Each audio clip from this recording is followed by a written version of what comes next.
On Midlife Conversations today, I can't wait to talk to Doug Grant because he's known as the formulator, and he has made a big difference in my life when it comes to nutrients and supplements and lab testing and all the things. And he is so knowledgeable. And in full transparency, even though he has this huge resume of credentials, huge resume, he's a formulator, founder of Optimal Health Systems. He was the first nutritionist hired by an NBA team, and he took the athlete's blood and analyzed their cells to find out why they were or were not performing well. Like, this was something that he was really able to geek out on, getting into blood work here. And he provided custom nutrients to improve each athlete's cellular health. He's super knowledgeable on all this. He has helped, and he's helped lead to many athletes to world champions, I understand. And even with all of that resume, Doug, I was super skeptical to first talk to you because I was in the I know everything stage. I was in the I know everything stage. I know about nutrients. I know about nutrition. I know about supplements, or so I thought. And you've really schooled me. So thank you for being here today. Oh, it's an honor to be here. And I love your audience. I think it's just so needed today to understand the truths about all the aspects of health, when, you know, everything out there today is just guiding you in different directions, and to really get a stronghold. I appreciate what you're doing. Thank you. So let's dive right in. I'm going to just start with some really basic questions that I think most people aren't really clear of the truth around. Like, first and foremost, should everybody be supplementing? Great question. And, you know, you do get a bunch of different answers, but this really was solidified as to what the truth is about this. A few years back, a study came out in the Journal of Nutrition Sciences, and what they did is they said, you know, do you really need it? Some people say yes, some people say no. And so they did this huge study, and they took people and said, okay, let's measure their blood and see if they have a nutrient deficiency. And sure enough, everyone they measured, okay, over 1,000 people had nutrient deficiency. And so they said, let's start increasing their calories every day until they don't have a nutrient deficiency anymore. So they started increasing calories. And remember, the typical American eats about 2,000 calories a day, right? 2,000 to 2,200, just as a kind of reference. And it took them to get to 27,000 calories in order to say everyone has 100% of the RDA of the basic vitamins and minerals needed. So the answer to the question is everyone needs a supplement, unless you want to gain 6 to 7 pounds of fat a day to get your RDA of vitamins and minerals. So that absolutely. number blew my mind when you told me that, because I definitely was under the mindset that if you eat a whole food diet and you're getting your nutrients, you don't need to supplement. It was just sort of an insurance plan. So you really changed my thinking there when you said that. I had no idea. So how were people living even before supplements then? Though that's my next question. Like, years ago, before there was any supplements, how did that work? Because people weren't eating 27,000 calories then. Yeah, great question. And it really comes down to the quality of the food. I think, you know, I've been in the industry for over 30 years. And what I've noticed the most in the last 10 years, this last decade, is that the quality of the food has gone down tremendously. When people used to eat processed or, you know, fast food, maybe once, possibly every few days, to where most of the time now it's 2 out of your 3 meals a day are processed food or, you know, fast food derivative. Even if you eat it at your home, it's from processed food. And so we're not getting the nutrients like we used to get from our food. And even before, it was tough because of growing, right? They, you know, they're not rotating the crops and that, and the research is really strong on it. So the fact is that every year it gets worse. You're like, well, they fortify the foods with nutrients in that. Well, they're fortifying with synthetic nutrients. So it's not really getting in at the cell level, not getting the whole foods like you need. And that's the biggest problem. So what it's creating, you're like, well, if everyone's deficient, unless they're taking, you know, really good vitamins in that, there'll be a lot of disease. Yes. You know, we're having from a 600 to 900% increase in diseases, from autoimmune diseases to rise of diabetes to heart disease. If you combine everything, we're having this extremely 600 to 900% increase in the last decade, and it is due many times to nutrient deficiencies. Wow. One nutrient deficiency can cause a major disorder in the body, or at least set you up so it's easier to get a disease. And that's really the problem today. So nutrients and being able to balance them in the body is one of the critical factors that if you just do that, it helps everything else. What would you, when you look at nutrient deficiencies, do you see the same similar ones in midlife women, or is this really truly like a custom thing that everyone's just genetically different and how you absorb things is different? Like, how does that work? Because I've heard things that like most women need more vitamin D, or how much of that is actually true? Yeah, a lot. There's things that we have that in our world, we call them just trends, right? Data trends, which simply just means that when you take a group, so let's take women, 40 to 60-year-old women, and over time, we do enough blood work and enough tests that we're like, well, there's this interesting trend. Most of them are deficient in vitamin D. Most of them are deficient in fatty acids that you're needed to balance hormones. They're using more of them at between that age versus other age groups or their genders. So absolutely, there's trends. We can say for surety that for women, if we're just going to take that demographic, if 40 to 60-year-old women, that there's some very specific needs that all of them should do. Like they really should increase their vitamin D, their fatty acids, their probiotics. So that's a baseline. And then from there, you can dial it in even more to your individuality, right? Your specific needs at the cell level. When you said that there's some that all women over 40 would pretty much need, what are some of those things? You said a couple quick things, but I want to make sure that I would assume it's vitamin D and you said, what else did you say? Okay, so let's go through those. So there's Okay. fat soluble vitamins, vitamin A, D, E, and K. Out of those, the biggest one for women is going to be vitamin D, because vitamin D is the only vitamin that actually works as a hormone. And so it has many different functions in the body, but it can work as a hormone, which is critical for women. It also works with calcium to be able to keep the calcium in the bones, which is critical to women, especially premenopausal, menopausal, postmenopausal. And so vitamin D is the key nutrient of the fat soluble vitamins that every person, but especially females with that age group, need more than others. And I'm a big fan of that. And can you get enough of that vitamin D from just going out in the sun? Because I used to believe that too. So I don't know. So that's a great question, because a lot of people think, well, the sun creates vitamin D, right? The sun doesn't create vitamin D. The sun activates the body's ability to make vitamin D if certain nutrients are present. If you're deficient in nutrients, your body can't make vitamin D just because the sun hit your skin. Makes sense. It activates it. That's a big difference. A big difference. So we do need the sun. It's critical. You need 15 to 20 minutes a day, and you should be out grounding, getting a little sunlight, right, for all the benefits and for vitamin D. But you have to have that baseline nutrients to make. You got to have the ingredients for the recipe, right? Yeah. And so that's the key with it, with vitamin D. So that's one big nutrient. The other one I mentioned were fatty acids, and fatty acids are things like DHA, EPA. They're just the names of the fatty acids that your body uses to make hormones. The body makes hormones from good fats. Okay. And if you don't have those good fats in the system, no matter how much your body wants to make the hormones or make that change with hormones, because you're going through a different time of life, it can't do it if those fatty acids aren't present to be able to then be the building blocks for hormones and for hormone balance. So that means things in your diet, if you want to talk just diet, is like flaxseed, right? Borage oil, algae oils, things like that. And those are critical. And I'm a big fan, Natalie, of things like plant-based fatty acids. A lot of people do fish oils and that, but mercury is such a big problem, especially even more than men with women, that mercury could really mess you up. And most fish oils today have mercury, or if they've been taken out. Yeah. Okay. So you use plant-based instead for this reason. I didn't know that you could get the same benefit from that. You could. And that's kind of a thing that has been thrown around a lot, that you can't get the same benefits. But if you look at it, if you just use things like borage and flaxseed, there are things like EPA, a specific fatty acid that women need, that everyone needs. You're like, well, then I need to get it from the fish oil. Well, time out. Fish don't naturally have it. Fish get it from eating algae. So why in the world are we eating the fish oil that didn't have mercury in it when we go straight to the source, right? You cut out the middle fish. Yeah, that makes total sense. So your product should have borage, flax, and algae. That's a great fatty acid formula. Okay. So vitamin D and that. And then is there anything else that's critical that you would say supplement wise that all women should be taking over 40?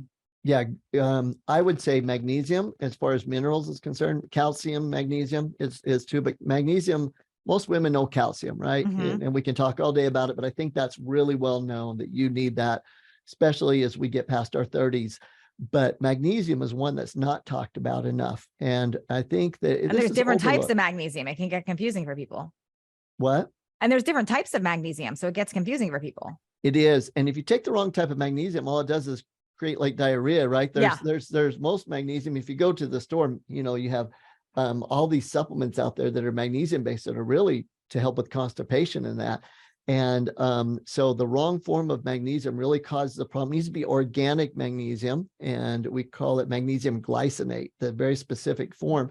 And that's the form that's in, if you ate spinach or broccoli or things like that, that's the form that's in the foods.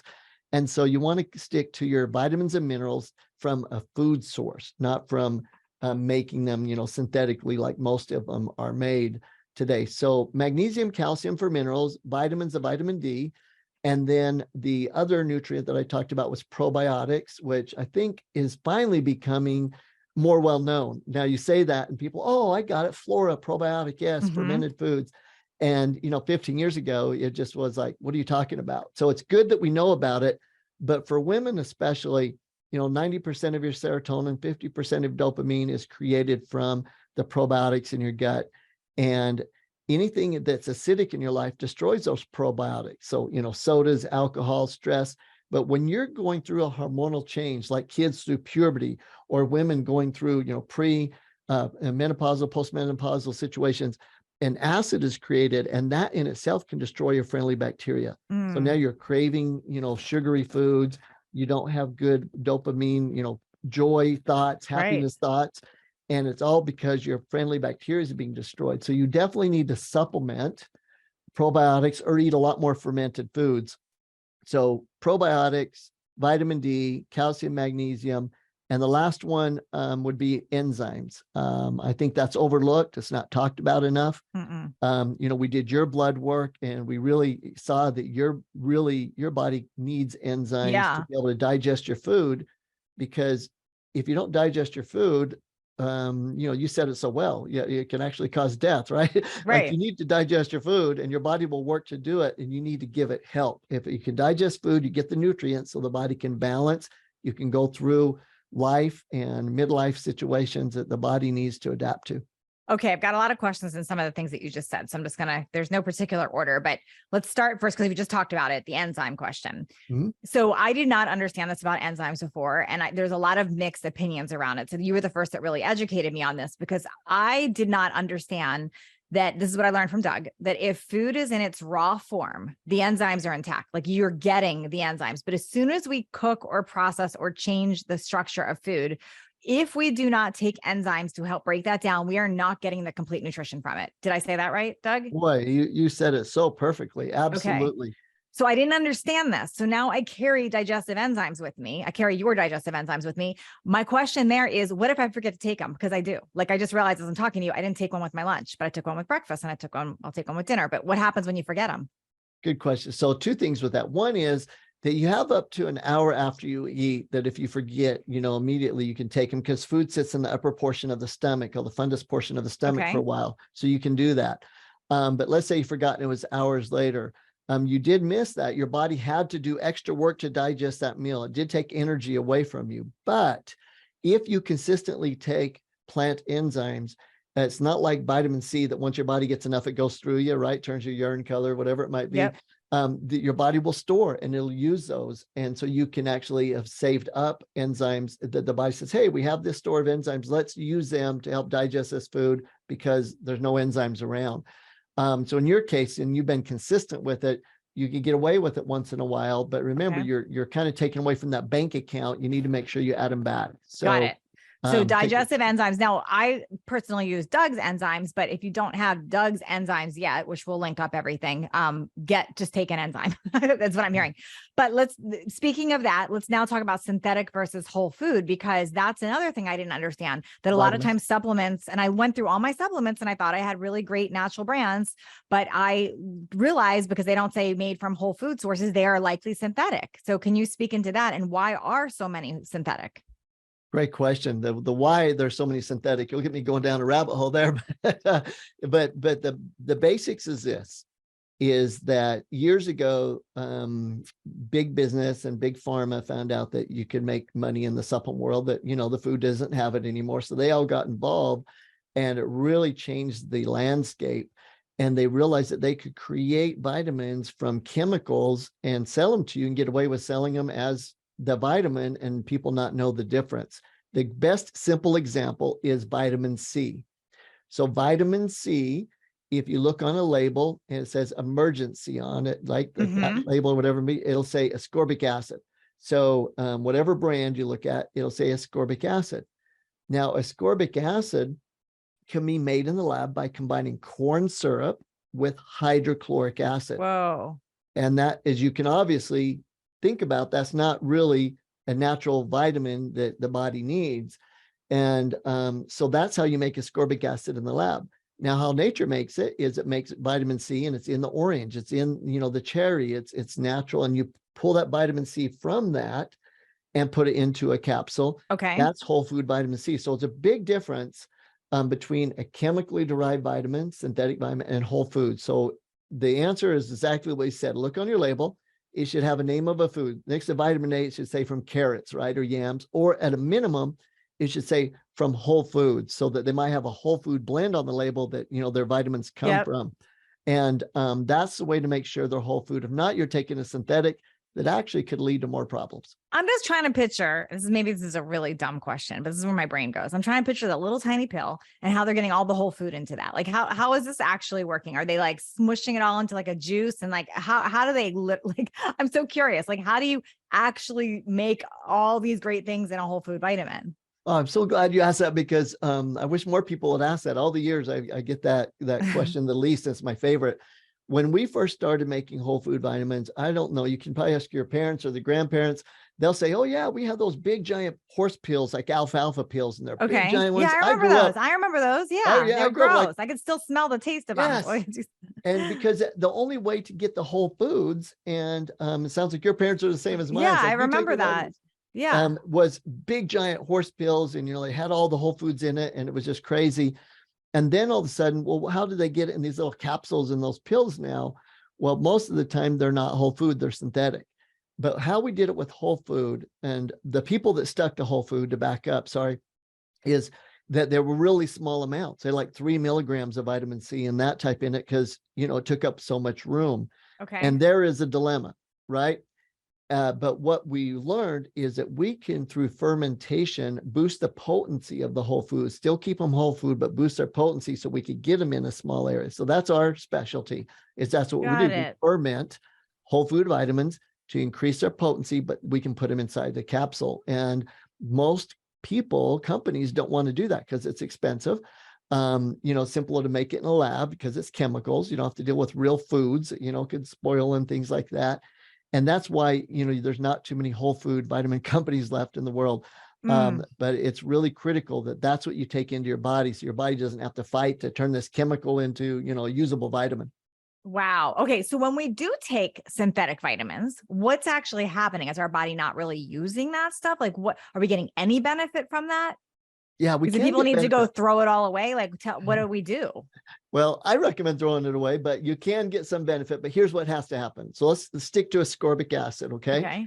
So if I take synthetic vitamin C, ascorbic acid, which most people do, into the body, and a lot of people go back to like emergency and those things. Well, I take it and I get energy. Well, remember, it's made from hydrochloric acid and corn syrup. It's a sugar rush, but you take it and the body will say, hey, here's a structure that if we give a bunch of energy and some, hydrogen and oxygen molecules to make it methylated and organic and a bunch of chemistry junk, then we can utilize this. So your body has to give up energy and other molecules of energy to make that synthetic work. And it can do it, but it does it at a cost, and it doesn't do it very efficiently.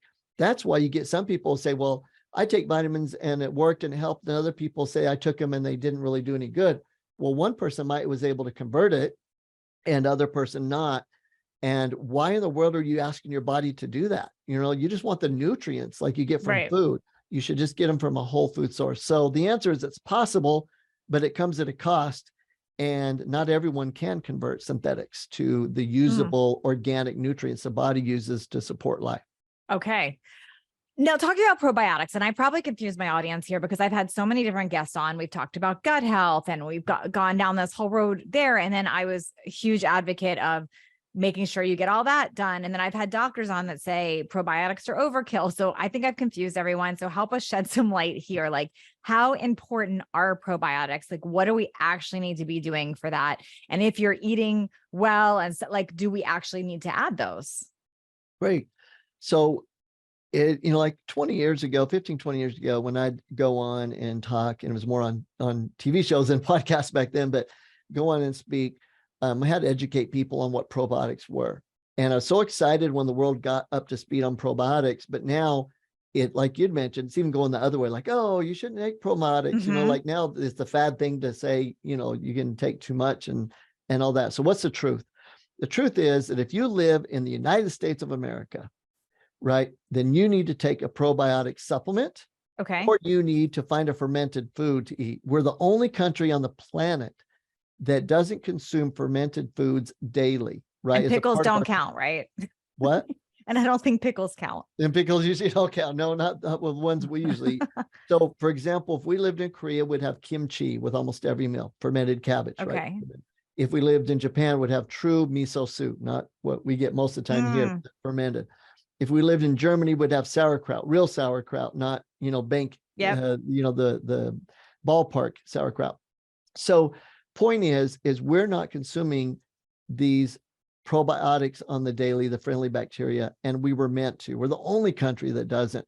So yes, everyone needs to supplement, or you need to have fermented food in your diet, which is great. Kombucha. And how much fermented food would you need to have to make up for it? Great question. So you need to have at least 2 servings of a fermented food a day. If you look at every culture in the world with healthy gut, then they have 2 servings. So 2 servings of kimchi or miso soup or kombucha, that needs to be your minimum. So if you do that, great. But for most people, they don't. And that's why we supplement with probiotics. And so I would say almost every single person needs to supplement probiotics in America, and the research backs it up.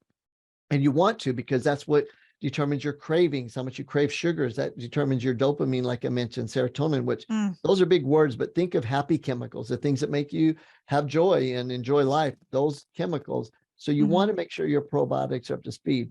But what happens if you take too many, like you'd mentioned? Think of your gut like a parking lot. So you have the tubes in your intestines, right? Everyone can picture those tubes.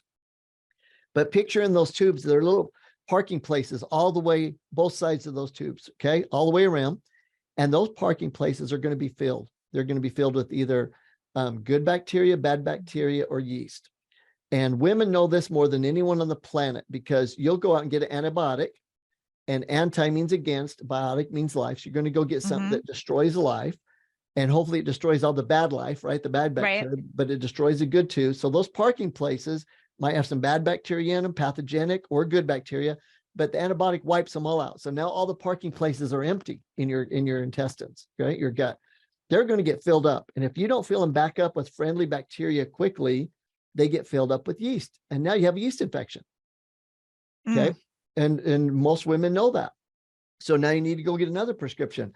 What you need to do is be taking fermented foods. If you do take an antibiotic, take fermented foods or probiotics while you're taking them. And then especially after, to fill those parking places up. So if the parking places are filled, let's say that me and you have a lot of fermented foods, we take our probiotics, we don't have a lot of acid in our life, sodas, alcohol, things like that. And all of a sudden we take extra probiotics. We have some more fermented food. Is that bad? Heavens, no. It's going through. Parking places are full, make sure everything's good to go, and then it goes out the other end and just helps with normal digestion. And so really, there's no such thing as too many probiotics or fermented foods. It'd be like, okay, then you'd be telling these people in the other countries, quit eating so much sauerkraut, kimchi, it's great nutrients, and the body picks what it needs, and what it doesn't need, it aids in the digestion, elimination process. So everyone should be on a good probiotic. The key is the probiotic, when you take it supplementally, it needs to have research showing that it can get in past the acidity of the stomach and actually colonize. And a lot of probiotics today, because it's so hyped, they actually don't get in and colonize. They get destroyed in the gut. So make sure your label says heat resistant, stabilized on the probiotic. Okay, good to know. Yeah, I don't know that most say that. So yeah. Yeah, and it's a process that, again, it's more expensive to create a heat stabilized, acid stable probiotic versus just throwing one in there. And if the public doesn't know, boom, Then they're right? not going to know. Yeah. Okay, let's get into what I did versus like what you recommend, what other people are doing. So I went like a whole nother level because I'm just a little nutso like that. And I wanted the best of the best, the best. And I did lab testing to know exactly what nutrients I need. And this is something that I do suggest to everybody now that I understand this, but I would love to hear from you more, like how necessary is that? Who do you recommend that to? Should everybody be doing that? Is there any harm in not doing that? Just all that, because most people don't typically lab test for supplements. They're guessing. They're saying, okay, we are of this age. This is what I need. Why did you recommend that for me? And if you could speak from yourself, and then I can share how I feel doing that, but I'm curious like where that even came from and how necessary that is for people. Yeah, great question. So we talked about the demographic of women, like say 40 to 60, or, you can take any demographic, men, young kids, whatever it might be, that we do know that there are nutrients that high majority need. And so in your case, you would be able to say, okay, Doug, let's put together a pack of nutrients for women 40 to 60 that's going to cover the majority of their needs. Absolutely. I'd recommend everyone at least do that, right? And it's not the Centrum Silver or something, some synthetic crap like that. Like really put together probiotics, enzymes, fatty acids, vitamins, minerals, that are based on. You can do that and cover, I'd say, a good 80% of your followers' base of what they need, and they'd be so much further along. Just boom, right? Yeah. Then, if you want to, like in your case, I want really detailed. I understand the importance of getting my nutrients balanced, very specifically, the right amount of vitamin D, the right amount of fatty acids, the right amount of help with the thyroid, iodine, like the exact nutrients for balancing. Then that's where the blood work comes in. And of course, people like me and you are going to say everyone needs to do the blood work because we believe they do. We've seen it, right? For decades, we know that dialing that in makes a huge difference, right? It's a difference maker of staying positive, of being balanced so that your eating plan does work better, that you recover from exercise. And it's just that much better. Yeah.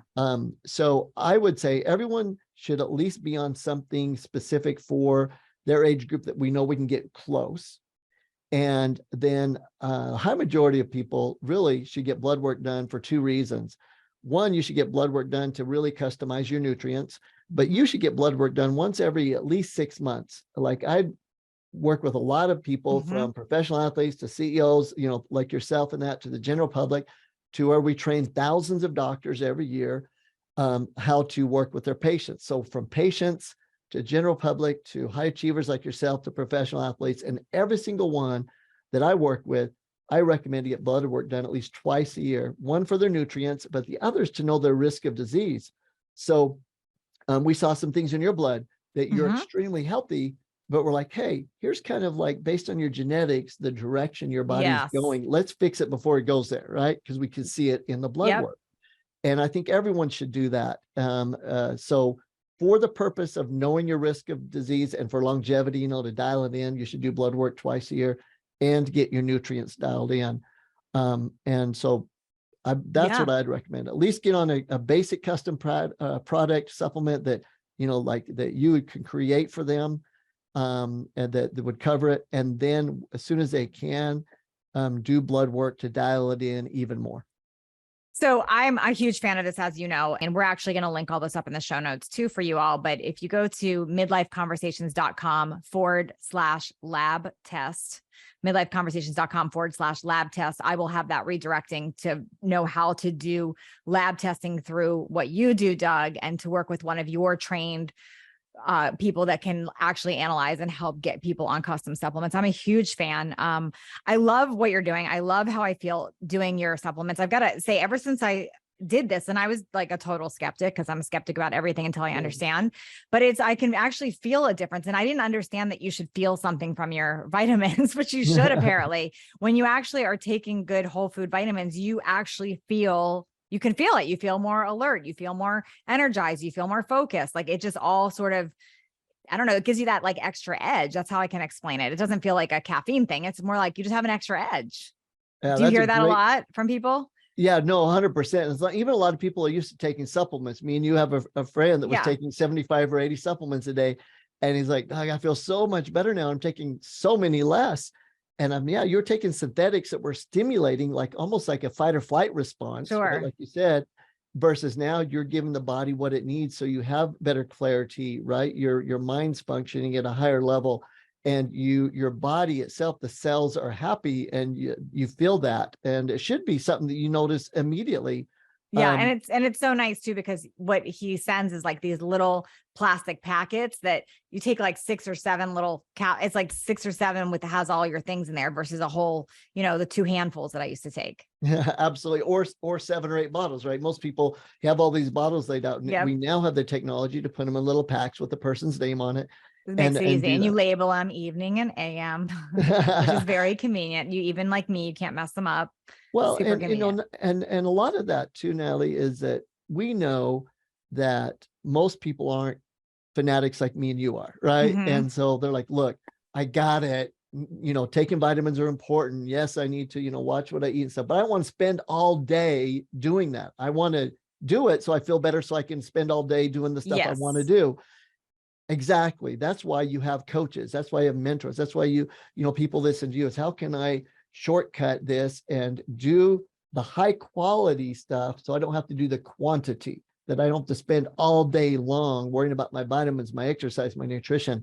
I have it laid out for me, Mhm. qualitatively. And that's what we do with the professional athletes, is like, okay, we know their time's limited. So here, I'm gonna do blood work. I'm gonna give you what you need supplement wise. Here's a nutrition ideas and plan. Do that. Now get off and go do what you want to do and enjoy life and dominate, and make your things happen. So you get it done. You don't overlook it, but you do it in a way that you can use quality over quantity. Oh, this is so helpful today. Thank you so much, Doug. I will make sure I link up in the show notes all the things that we talked about, the enzymes that we talked about, how to do custom lab testing, how to even have a consult to see what the right thing is for you. I'll link all of that up in the show notes. Thank you so much, Doug, for being here today. Thank you. Oh, it's been great. Thank you so much. So thanks for what you're doing. I think people really need what you are offering, as far as an understanding that there is hope as we go through these different periods of life, and that we're not just going crazy, that it's a lot of it's just about balancing the body Yes. at the cell level. So thank you so much, and Thank appreciate you. it. Thank you.